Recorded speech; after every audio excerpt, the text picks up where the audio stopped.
ಮೂವಿಯ ಮೊದಲ ಸೀನಲ್ಲಿ ಇಬ್ಬರನ್ನು ನೋಡ್ತೀವಿ. ಅವರ ಹೆಸರು ವಿಲಿಯಂ ಹಾಗೂ ಲೇಲ್ಯಾಂಡ್. ಹೀಗೆ ಲೇಲ್ಯಾಂಡ್ ಒಂದು ಹೋಟೆಲ್ನಿಂದ ಹೊರಗೆ ಬರ್ತಾನೆ. ವಿಲಿಯಂಗೆ ನೀನು ಕೂಡ ಒಂದು ಬಾರಿ ಒಳಗೋಗಿ ಚೆಕ್ ಮಾಡಿ ನಂತರ ನೀರನ್ನ ತೆಗೆದುಕೊಂಡು ಬಾ ಎಂದು ಹೇಳ್ತಾನೆ. ಅದಕ್ಕೆ ಸರಿ ಎನ್ನುವ ವಿಲಿಯಂ ಬಾಟಲ್ ಅನ್ನ ತೆಗೆದುಕೊಂಡು ಒಳಗೋಗ್ತಾನೆ.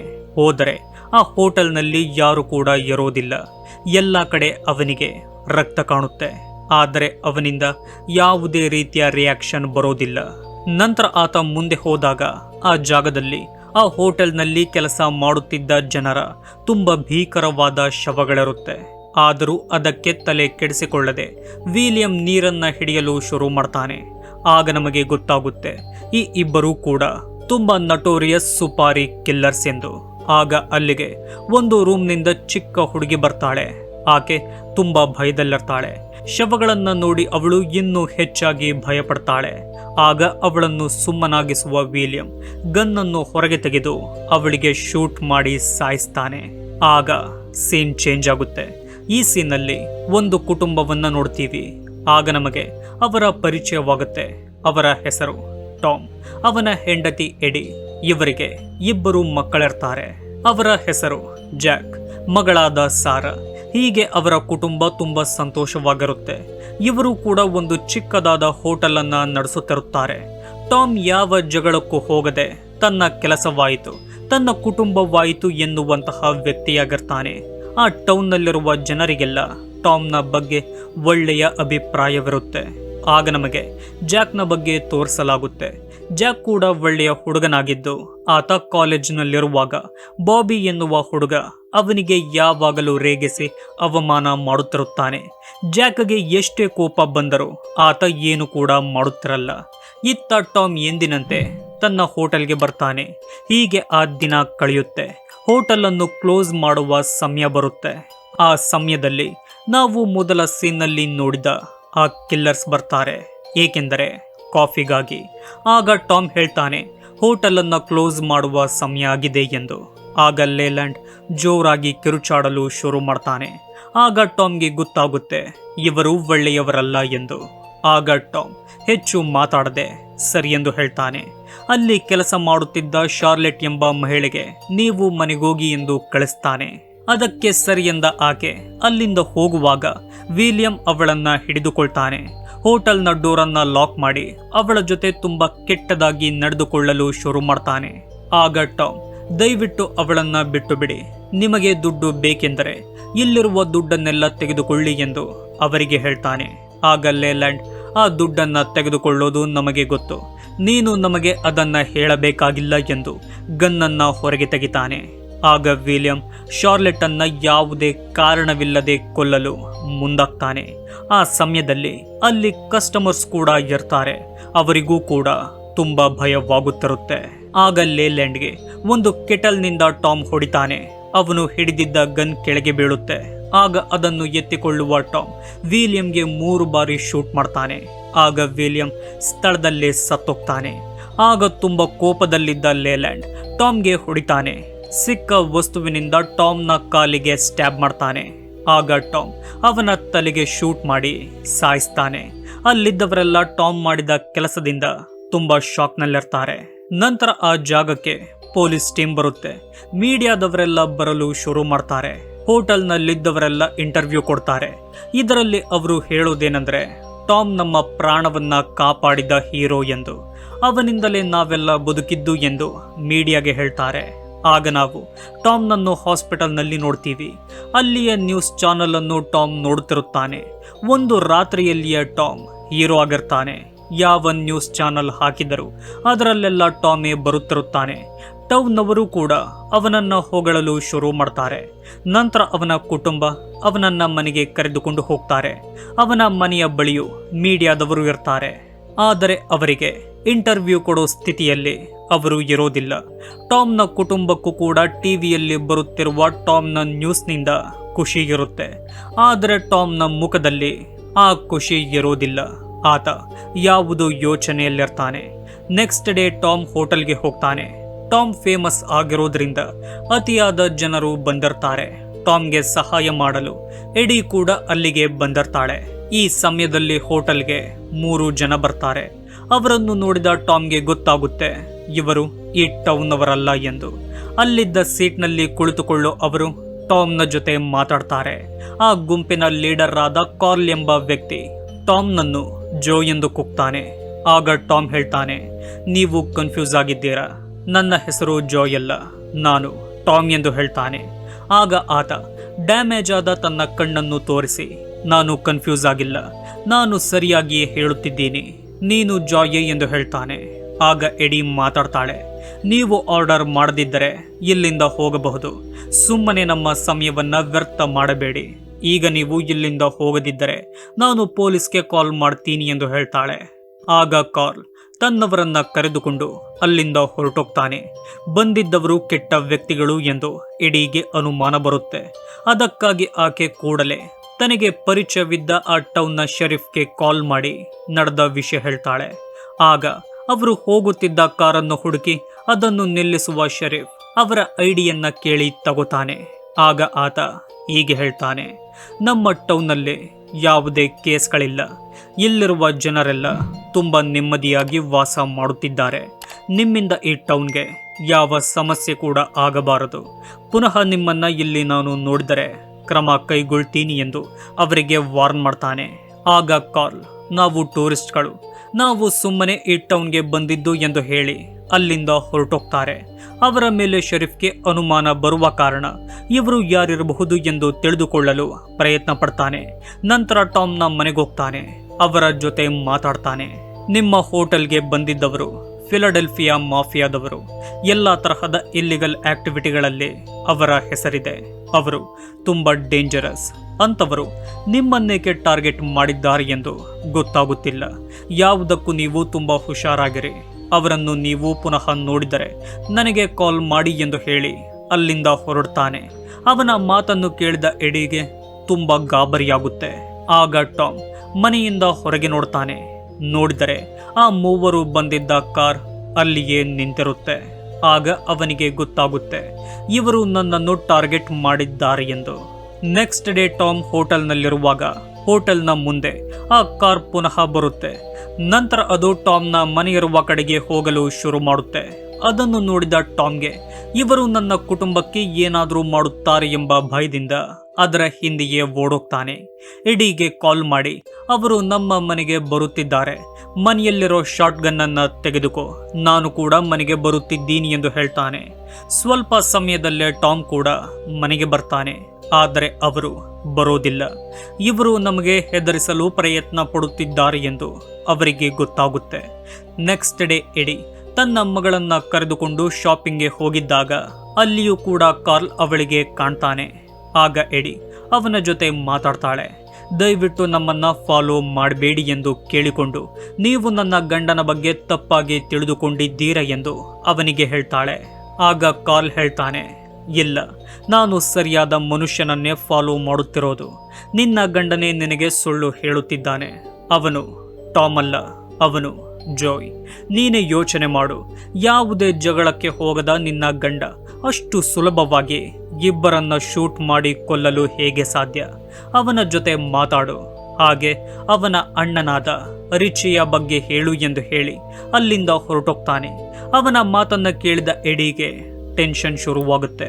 ಇತ್ತ ಕಾಲೇಜಿನಲ್ಲಿದ್ದ ಜಾಕ್ಗೆ ಬಾಬಿ ಅತಿಯಾಗಿ ರೇಗಿಸಲು ಶುರು ಮಾಡ್ತಾನೆ. ಅವನ ಕುಟುಂಬದ ಬಗ್ಗೆ ಮಾತಾಡ್ತಾನೆ. ಆಗ ಕೋಪ ಮಾಡಿಕೊಳ್ಳುವ ಜಾಕ್ ತನ್ನಲ್ಲಿದ್ದ ಕೋಪವನ್ನೆಲ್ಲ ಹೊರಗಾಕಿ ಅವನ ಜೊತೆ ಫೈಟ್ ಮಾಡ್ತಾನೆ. ರಕ್ತ ಬರುವ ಹಾಗೆ ಅವನಿಗೆ ಹೊಡಿತಾನೆ. ಯಾವ ಮಟ್ಟಿಗೆ ಎಂದರೆ ಅವನನ್ನ ಹಾಸ್ಪಿಟಲ್ಗೆ ಸೇರಿಸ್ತಾರೆ. ಈ ವಿಷಯ ಕಾಲೇಜಿನಿಂದ ಟಾಮ್ಗೆ ಗೊತ್ತಾಗುತ್ತೆ. ತನ್ನ ಮಗ ಮಾಡಿದ ಕೆಲಸ ಅವನಿಗೆ ಇಷ್ಟವಾಗಲ್ಲ. ಅದೇ ವಿಷಯವಾಗಿ ಅವರಿಬ್ಬರ ನಡುವೆ ಮಾತಿನ ಜಗಳವಾಗುತ್ತೆ. ಈ ಸಮಯದಲ್ಲಿ ಟಾಮ್ ಅವನ ಕೆನ್ನಿಗೆ ಹೊಡಿತಾನೆ. ಆಗ ಕೋಪ ಮಾಡಿಕೊಳ್ಳುವ ಜಾಕ್ ಮನೆಯಿಂದ ಹೊರಗೆ ಹೊರಟೋಗ್ತಾನೆ. ತನ್ನ ಮಗನಿಗೆ ನಾನು ಹೊಡೆದೆ ಎಂಬ ನೋವಿನಲ್ಲಿ ಟಾಮ್ ಇರುವಾಗ ಮನೆಯ ಮುಂದೆ ಕಾರ್ಲ್ನ ಕಾರ್ ಬರುತ್ತೆ. ಅದರಿಂದ ಅವನಿಗೆ ತುಂಬಾ ಕೋಪ ಬಂದು ಶಾರ್ಟ್ ಗನ್ ಅನ್ನ ಹಿಡಿದು ಹೊರಗೆ ಬರ್ತಾನೆ. ಆಗ ಕಾರ್ಲ್ ಮಾತಾಡ್ತಾನೆ, ಜೋಯ್, ನನಗೆ ನೀನು ಸುಳ್ಳು ಹೇಳಬೇಡ, ನೀನು ಯಾರೆಂದು ನನಗೆ ಗೊತ್ತು. ಈಗ ನೀನು ನನ್ನ ಜೊತೆ ಬರಬೇಕು, ನಾನು ನಿನಗೆ ಕೊನೆಯ ಬಾರಿ ಕೇಳುತ್ತಿದ್ದೇನೆ ಎಂದು ಹೇಳ್ತಾನೆ. ಅದಕ್ಕೆ ಟಾಮ್ ಒಪ್ಪೋದಿಲ್ಲ. ಆಗ ಅವರು ಕಿಡ್ನ್ಯಾಪ್ ಮಾಡಿರುವ ಜಾಕ್ನನ್ನು ಟಾಮ್ಗೆ ತೋರಿಸ್ತಾರೆ. ಅವನನ್ನು ನೋಡಿದ ಟಾಮ್ ಹಾಗೂ ಎಡಿಗೆ ತುಂಬಾ ಭಯವಾಗುತ್ತೆ. ಆಗ ಕಾರ್ಲ್, ನೀನು ನಮ್ಮೊಂದಿಗೆ ಬರದೆ ಹೋದರೆ ನಿನ್ನ ಮಗನನ್ನ ಕೊಲ್ತೀವಿ, ನಂತರ ನಿನ್ನ ಹೆಂಡತಿಯನ್ನು ನಿನ್ನ ಮಗಳನ್ನು ಕೂಡ ಕೊಲ್ಲುತ್ತೀವಿ. ಹಾಗಾಗಿ ನೀನು ಹಿಡಿದಿರುವ ಗನ್ನನ್ನು ಎಸೆದು ನಮ್ಮ ಜೊತೆ ಬರೋದೇ ಉತ್ತಮ ಎಂದು ಹೇಳ್ತಾನೆ. ಆಗ ಟಾಮ್ ಬೇರೆ ಆಯ್ಕೆ ಇಲ್ಲದೆ ಅವರ ಜೊತೆ ಹೋಗಲು ಒಪ್ಪಿಕೊಳ್ತಾನೆ. ಆಗ ಅವರು ಜಾಕ್ನನ್ನು ಮನೆಯ ಬಳಿ ಕಳಿಸ್ತಾರೆ. ಆಗ ಕಾರ್ಲ್ನ ಬಳಿ ಹೋಗುವ ಟಾಮ್, ನೀವೆಲ್ಲ ಸದ್ದಿಲ್ಲದೆ ಎಲ್ಲಿಂದ ಹೋದರೆ ನಿಮಗೇನೆ ಒಳ್ಳೆಯದು ಎಂದು ಹೇಳ್ತಾನೆ. ಆಗ ಕಾರ್ಲ್ನ ಒಬ್ಬ ವ್ಯಕ್ತಿ ಟಾಮ್ಗೆ ಗನ್ ಪಾಯಿಂಟ್ ಇಡ್ತಾನೆ. ಇದೆಲ್ಲವನ್ನು ಜಾಕ್ ಹಾಗೂ ಎಡಿ ಒಂದು ಜಾಗದಿಂದ ನೋಡುತ್ತಿರುತ್ತಾರೆ. ಆಗ ತುಂಬಾ ಕೋಪ ಮಾಡಿಕೊಳ್ಳುವ ಟಾಮ್ ಆ ವ್ಯಕ್ತಿಯ ಕತ್ತಿಗೆ ಹೊಡೆದು ಅವನ ಕತ್ತಿನ ಮೂಳೆಯನ್ನ ಮುರಿದಾಕ್ತಾನೆ. ಅವನ ಕೈಯನ್ನು ಕೂಡ ಮುರಿದಾಕಿ ನಂತರ ಅವನು ಸಾಯುವ ರೀತಿ ಅವನ ಮೂಗಿಗೆ ಪದೇ ಪದೇ ಹೊಡಿತಾನೆ. ಅವನ ಗನ್ನನ್ನೇ ಕಿತ್ತುಕೊಂಡು ಮತ್ತೊಬ್ಬನಿಗೆ ಶೂಟ್ ಮಾಡಿ ಸಾಯಿಸ್ತಾನೆ. ಆಗ ಕಾರ್ಲ್ ಕೂಡಲೇ ಟಾಮ್ನ ಭುಜಕ್ಕೆ ಶೂಟ್ ಮಾಡ್ತಾನೆ. ಟಾಮ್ನ ಬಳಿ ಬಂದು, ನಿನ್ನ ಕೊನೆ ಮಾತುಗಳನ್ನ ಹೇಳಲು ಬಯಸಿದರೆ ಹೇಳಬಹುದು ಎಂದು ಹೇಳ್ತಾನೆ. ಆಗ ಟಾಮ್ ಹೇಳ್ತಾನೆ, ನಾನು ನಿನ್ನ ಕಣ್ಣನ್ನು ಕಿತ್ತು ಹಾಕಿದ ಸಮಯದಲ್ಲೇ ನಿನ್ನನ್ನು ಸಾಯಿಸುವ ಅವಕಾಶ ನನಗಿತ್ತು, ಆಗಲೇ ನಿನ್ನನ್ನು ಕೊಲ್ಲಬೇಕಿತ್ತು ಎಂದು ಹೇಳ್ತಾನೆ. ಈ ಮಾತಿನಿಂದ ನಮಗೆ ಟಾಮ್ ನಾರ್ಮಲ್ ವ್ಯಕ್ತಿಯಲ್ಲ, ಇವನಿಗೆ ಒಂದು ಡಾರ್ಕ್ ಹಿಸ್ಟರಿ ಇದೆ ಎಂದು ಗೊತ್ತಾಗುತ್ತೆ. ಅಂದರೆ ಇಷ್ಟು ದಿನ ಕಾರ್ಲ್ ಹೇಳುತ್ತಿದ್ದ ಮಾತುಗಳೆಲ್ಲ ಸರಿಯಾಗಿತ್ತು. ಇವನು ಟಾಮ್ ಅಲ್ಲ, ಜೋಯಿ ಇರಬಹುದು ಎಂದು ನಮಗೂ ಅನ್ನಿಸುತ್ತೆ. ಆಗ ಕಾರ್ಲ್ ಅವನಿಗೆ ಶೂಟ್ ಮಾಡಿ ಸಾಯಿಸಬೇಕೆನ್ನುವಾಗ ಅಲ್ಲಿಗೆ ಶಾಟ್ಗನ್ ಹಿಡಿದು ಬರುವ ಜಾಕ್ ಅವನಿಗೆ ಶೂಟ್ ಮಾಡಿ ಸಾಯಿಸಿ ತನ್ನ ತಂದೆಯ ಪ್ರಾಣವನ್ನ ಕಾಪಾಡಿಕೊಳ್ತಾನೆ. ಆಗ ಟಾಮ್ ತನ್ನ ಮಗನನ್ನು ತಬ್ಬಿಕೊಳ್ತಾನೆ. ಕಾರ್ಲ್ ಅವನ ಭುಜಕ್ಕೆ ಶೂಟ್ ಮಾಡಿದ್ದ ಕಾರಣದಿಂದ ಅವನನ್ನು ಹಾಸ್ಪಿಟಲ್ಗೆ ಕರೆದುಕೊಂಡು ಹೋಗ್ತಾರೆ. ಈ ಸಮಯದಲ್ಲಿ ಎಡಿ ಅವನ ಜೊತೆ ಮಾತಾಡ್ತಾಳೆ. ದಯವಿಟ್ಟು ನನಗೆ ಸತ್ಯವನ್ನ ಹೇಳು, ನನ್ನ ಕಣ್ಣಿಂದಲೇ ನಾನು ನೋಡಿದ್ದೀನಿ. ಟಾಮ್ ಆಗಿರುವ ನೀನು ಜೋಯಾಗಿ ಬದಲಾಗಿದ್ದನ್ನು, ಕೆಲವೇ ನಿಮಿಷಗಳಲ್ಲಿ ಆ ಇಬ್ಬರನ್ನು ನೀನು ಕೊಂದಿದ್ದನ್ನು ನಾನು ನೋಡಿದೆ. ದಯವಿಟ್ಟು ಹೇಳು, ನೀನು ಯಾರು ಎಂದು ಕೇಳ್ತಾಳೆ. ಆಗ ನಮಗೆ ಟಾಮ್ನ ಪೂರ್ತಿ ಕತೆ ತಿಳಿಯುತ್ತೆ. ಸ್ನೇಹಿತರೆ, ಈ ಟಾಮ್ನ ನಿಜವಾದ ಹೆಸರು ಜೋಯ್ ಕ್ಯೂಸ್ಯಾಕ್. ಇವನು ಫಿಲಡೆಲ್ಫಿಯಾದಲ್ಲಿರುವ ದೊಡ್ಡ ಗ್ಯಾಂಗ್ಸ್ಟರ್ನ ತಮ್ಮನಾಗಿರ್ತಾನೆ. ಆತನ ಹೆಸರು ರಿಚಿ ಎಂದು. ಈ ಟಾಮ್ ಅಂದರೆ ಜೋಯ್ ಸೀರಿಯಲ್ ಕಿಲ್ಲರ್ ಆಗಿರ್ತಾನೆ. ದುಡ್ಡಿಗಾಗಿ ಹಲವಾರು ಜನರನ್ನ ಕರುಣೆ ಇಲ್ಲದೆ ಸಾಯಿಸುತ್ತಿರುತ್ತಾನೆ. ಕೆಟ್ಟ ಕೆಲಸಗಳಲ್ಲೆಲ್ಲ ಭಾಗಿಯಾಗಿರ್ತಾನೆ. ಆದರೆ ಈ ಸಮಯದಲ್ಲಿ ಅವನ ಜೀವನಕ್ಕೆ ಎಡಿ ಬರ್ತಾಳೆ. ಎಡಿಗೆ ಇಂತಹ ಕೆಲಸಗಳು ಇಷ್ಟ ಇಲ್ಲ ಅನ್ನೋದನ್ನ ತಿಳಿಯುವ ಟಾಮ್ ಅವಳಿಗಾಗಿ ಬದಲಾಗಲು ನಿರ್ಧಾರ ಮಾಡ್ತಾನೆ. ತನ್ನ ಅಣ್ಣನನ್ನು ಬಿಟ್ಟು ತುಂಬಾ ದೂರಕ್ಕೆ ಹೋಗಿ ಒಂದು ಕುಟುಂಬವನ್ನ ಕಟ್ಟಿಕೊಳ್ತಾನೆ. ಆ ಕುಟುಂಬದಲ್ಲಿಯೇ ಸಂತೋಷವಾಗಿರ್ತಾನೆ. ಆದರೆ ಯಾವಾಗ ಮೀಡಿಯಾದಲ್ಲಿ ಅವನ ಹೆಸರು ಬರಲು ಶುರುವಾಯಿತೋ ಆಗ ಪುನಃ ತೊಂದರೆಗಳು ಸೃಷ್ಟಿಯಾಗುತ್ತೆ. ಅದು ಯಾವ ರೀತಿಯ ತೊಂದರೆಗಳೆಂದು ನಮಗೆ ಈಗಾಗಲೇ ಗೊತ್ತಾಗಿದೆ. ಈ ಕಹಿ ಸತ್ಯವನ್ನ ತಿಳಿದ ಎಡಿಗೆ ದೊಡ್ಡ ಶಾಕ್ ಆಗುತ್ತೆ. ತನ್ನ ಗಂಡನಿಗೆ ಎಂತಹ ಪಾಸ್ಟ್ ಇದೆ ಎಂದು ತುಂಬಾ ಬೇಜಾರಾಗ್ತಾಳೆ. ಹೀಗೆ ಟಾಮ್ನ ಡಿಸ್ಚಾರ್ಜ್ ಆಗುತ್ತೆ. ಎಲ್ಲರೂ ಮನೆಗೋಗ್ತಾರೆ. ಆಗ ಬರುವ ಶರೀಫ್ ಟಾಮ್ಗೆ ಹಲವಾರು ಪ್ರಶ್ನೆಗಳನ್ನ ಪದೇ ಪದೇ ಕೇಳಲು ಶುರು ಮಾಡ್ತಾನೆ. ಆಗ ಬರುವ ಎಡಿ, ನಾವು ಈಗಾಗಲೇ ತುಂಬಾ ನೊಂದಿದ್ದೀವಿ, ದಯವಿಟ್ಟು ಬೇರೆ ಪ್ರಶ್ನೆಗಳನ್ನ ಕೇಳಿ ನಮಗಿನ್ನೂ ತೊಂದರೆ ಕೊಡಬೇಡಿ ಎಂದು ಕೇಳಿಕೊಳ್ತಾಳೆ. ಆಗ ಶರೀಫ್ ಪರಿಸ್ಥಿತಿಯನ್ನು ಅರ್ಥ ಮಾಡಿಕೊಂಡು ಅಲ್ಲಿಂದ ಹೊರಟೋಗ್ತಾನೆ. ಅಂದಿನಿಂದ ಸಂತೋಷವಾಗಿದ್ದ ಅವರ ಕುಟುಂಬದಲ್ಲಿ ಪದೇ ಪದೇ ಜಗಳವಾಗುತ್ತೆ. ಎಡಿಗೆ ಟಾಮ್ನನ್ನು ತನ್ನ ಗಂಡ ಎಂದು ಒಪ್ಪಿಕೊಳ್ಳಲು ಸಾಧ್ಯವಾಗುತ್ತಲೇ ಇರೋದಿಲ್ಲ. ಟಾಮ್ಗೆ ಅವನ ಮನೆಯಲ್ಲಿಯೇ ನೆಮ್ಮದಿ ಇರೋದಿಲ್ಲ. ಹೀಗೆ ಅವರಿಬ್ಬರು ಬೇರೆ ಬೇರೆಯಾಗಿ ಮಲಗಲು ಶುರು ಮಾಡ್ತಾರೆ. ಈ ಸಮಯದಲ್ಲಿ ಸೋಫಾ ಮೇಲೆ ಮಲಗಿದ್ದ ಟಾಮ್ಗೆ ಫಿಲಡೆಲ್ಫಿಯಾದಿಂದ ಅವನ ಅಣ್ಣನಾದ ರಿಚಿಯ ಕಾಲ್ ಬರುತ್ತೆ. ಆಗ ಅವನು ಹೀಗೆ ಹೇಳ್ತಾನೆ, ಜೋಯ್, ನಾನಿನ್ನ ಮೀಟ್ ಮಾಡಬೇಕು. ಅದಕ್ಕಾಗಿ ನೀನು ನನ್ನ ಜಾಗಕ್ಕೆ ಬರಬೇಕು. ಇಲ್ಲವಾದರೆ ನಾನೇ ನೀನಿರುವ ಜಾಗಕ್ಕೆ ಬರ್ತೀನಿ. ನಾನು ಬಂದರೆ ಏನಾಗುತ್ತೆ ಎಂದು ನಿನಗೆ ಗೊತ್ತು ತಾನೆ ಎಂದು ಹೇಳ್ತಾನೆ. ಆಗ ಟಾಮ್ ಆ ರಾತ್ರಿಯಲ್ಲಿಯೇ ಫಿಲಡೆಲ್ಫಿಯಾಗಾಗಿ ಹೋಗಲು ತಯಾರಾಗ್ತಾನೆ. 17 ಗಂಟೆಗಳವರೆಗೂ ಡ್ರೈವ್ ಮಾಡಿಕೊಂಡು ಫಿಲಡೆಲ್ಫಿಯಾವನ್ನು ತಲುಪ್ತಾನೆ. ನಂತರ ಒಂದು ಬಾರ್ಗೆ ಹೋಗ್ತಾನೆ. ಅವನಿಗಾಗಿ ಕಾಯುತ್ತಿದ್ದ ಒಬ್ಬ ವ್ಯಕ್ತಿ ಟಾಮ್ನನ್ನು ಭೇಟಿ ಮಾಡಿ ತನ್ನ ಜೊತೆಯ ಟಾಮ್ನನ್ನು ಕರೆದುಕೊಂಡು ಹೋಗ್ತಾನೆ. ಹೀಗೆ ಅವರಿಬ್ಬರು ತುಂಬಾ ದೊಡ್ಡದಾದ ಮ್ಯಾನ್ಷನ್ಗೆ ಬರ್ತಾರೆ. ಆ ಮ್ಯಾನ್ಷನ್ನಲ್ಲಿಯೇ ಟಾಮ್ನ ಅಣ್ಣನಾದ ರಿಚಿ ಇರೋದು. ಅವನು ಕಟ್ಟಿರುವ ಸಾಮ್ರಾಜ್ಯ ಗಟ್ಟಿಯಾಗಿ ನಿಲ್ಲಲು ಈ ಟಾಮೇ ಮುಖ್ಯ ಕಾರಣನಾಗಿರ್ತಾನೆ. ಹಲವಾರು ವರ್ಷಗಳ ನಂತರ ತನ್ನ ತಮ್ಮನನ್ನು ನೋಡಿದ ರಿಚಿಗೆ ತುಂಬ ಸಂತೋಷವಾಗುತ್ತೆ. ನಂತರ ಅವನನ್ನು ತನ್ನ ಕ್ಯಾಬಿನ್ಗೆ ಕರೆದುಕೊಂಡು ಹೋಗಿ ಮಾತಾಡಿಸ್ತಾನೆ. ಹೀಗೆ ಖುಷಿಯಿಂದ ಮಾತಾಡುವಾಗ ರಿಚಿ ಹೇಳ್ತಾನೆ, ಜೋಯ್, ನೀನು ಒಂದು ಹುಡುಗಿಗಾಗಿ ನನ್ನನ್ನು ಬಿಟ್ಟು ಹೋದ ಮೇಲೆ ನಾನು ಬಹಳಷ್ಟು ಸಮಸ್ಯೆಗಳನ್ನು ಎದುರಿಸಬೇಕಾಯಿತು. ನಿಂತು ಹೋದ ಕೆಲಸಗಳನ್ನೆಲ್ಲ ಪುನಃ ಶುರು ಮಾಡಲು ನನಗೆ ಸಾಕಷ್ಟು ಸಮಯ ತೆಗೆದುಕೊಂಡಿತು. ದೊಡ್ಡ ಮೊತ್ತದಲ್ಲಿ ನನಗೆ ನಷ್ಟವಾಯಿತು. ನನ್ನ ಜೀವನದ ಹಲವಾರು ವರ್ಷಗಳು ನೋಡುತ್ತಿದ್ದಂತೆಯೇ ವ್ಯರ್ಥವಾಯಿತು ಎಂದು ಹೇಳ್ತಾನೆ. ಆ ಮಾತನ್ನು ಕೇಳಿದ ಟಾಮ್ ಅದನ್ನು ಸರಿ ಮಾಡಲು ಈಗ ನಾನು ಏನು ಮಾಡಬೇಕು ಎಂದು ಕೇಳ್ತಾನೆ. ಆಗ ರಿಚಿ ಹೇಳುವ ಮಾತು ಏನೆಂದರೆ, ನಿನ್ನ ಪ್ರಾಣವನ್ನ ನನಗೆ ಕೊಡು ಎಂದು. ಆ ಮಾತನ್ನು ಕೇಳಿದ ಕೂಡಲೇ ಟಾಮ್ನ ಹಿಂದೆ ಇದ್ದ ಅವನ ಬಾಡಿಗಾರ್ಡ್ ಟಾಮ್ನ ಮೇಲೆ ಅಟ್ಯಾಕ್ ಮಾಡ್ತಾನೆ. ಅವನನ್ನ ಸಾಯಿಸಲು ಪ್ರಯತ್ನ ಪಡ್ತಾನೆ. ಆದರೆ ಆಗೋದಿಲ್ಲ. ಟಾಮ್ನಿಂದಲೇ ಆತನ ಸಾವಾಗುತ್ತೆ. ಆಗ ಬಂದ ಮತ್ತೊಬ್ಬ ಬಾಡಿಗಾರ್ಡ್ನ ಮೇಲೆಯೂ ಟಾಮ್ ಅಟ್ಯಾಕ್ ಮಾಡ್ತಾನೆ. ಯಾವ ರೀತಿ ಟ್ರಿಕ್ ಉಪಯೋಗಿಸಿ ಜನರನ್ನ ಕೊಲ್ಲಬೇಕು ಎಂದು ಟಾಮ್ ಚೆನ್ನಾಗಿ ಕಲಿತಿರ್ತಾನೆ. ಅದೇ ರೀತಿಯಲ್ಲಿ ಎದುರಿಗೆ ಬರುವವರನ್ನೆಲ್ಲ ಸಾಯಿಸ್ತಾನೆ. ಕತ್ತಿನ ಮೂಳೆಯನ್ನು ಮುರಿದಾಕ್ತಾನೆ. ಹೀಗೆ ಎಲ್ಲರನ್ನೂ ಸಾಯಿಸಿ ತನ್ನ ಅಣ್ಣನ ಮುಂದೆ ಬಂದು ನಿಲ್ತಾನೆ. ತಾನು ಕೊಂದಿದ್ದವರ ಬಳಿಯಿದ್ದ ಗನ್ ತೆಗೆದುಕೊಂಡು ಬಂದಿದ್ದ ಟಾಮ್ ತನ್ನ ಅಣ್ಣನ ತಲೆಗೆ ಗುರಿಯಿಟ್ಟು ಶೂಟ್ ಮಾಡ್ತಾನೆ. ಹೀಗೆ ಮಾಡಿದ ಕೂಡಲೇ ಅವನ ಅಣ್ಣ ರಿಚಿ ಅಲ್ಲಿಯೇ ಸತ್ತೋಗ್ತಾನೆ. ಇದಾದ 2 ದಿನದ ನಂತರ ಟಾಮ್ ಪುನಃ ತನ್ನ ಮನೆಗೆ ಬರ್ತಾನೆ. ಮನೆಯಲ್ಲಿ ಅವನ ಕುಟುಂಬ ತುಂಬ ಬೇಜಾರಿನಲ್ಲಿ ಊಟ ಮಾಡುತ್ತಿರುತ್ತಾರೆ. ತನ್ನ ಅಪ್ಪನನ್ನು ನೋಡಿದ ಅವನ ಮಗಳು ಟಾಮ್ಗಾಗಿ ಒಂದು ಪ್ಲೇಟನ್ನು ತಂದು ಇಡ್ತಾಳೆ. ಊಟದ ಸಮಯದಲ್ಲಿ ತುಂಬ ಸಂತೋಷವಾಗಿ ಮಾತಾಡುತ್ತಿದ್ದ ಅವರ ಕುಟುಂಬ ತುಂಬ ದುಃಖದಲ್ಲಿರುತ್ತೆ.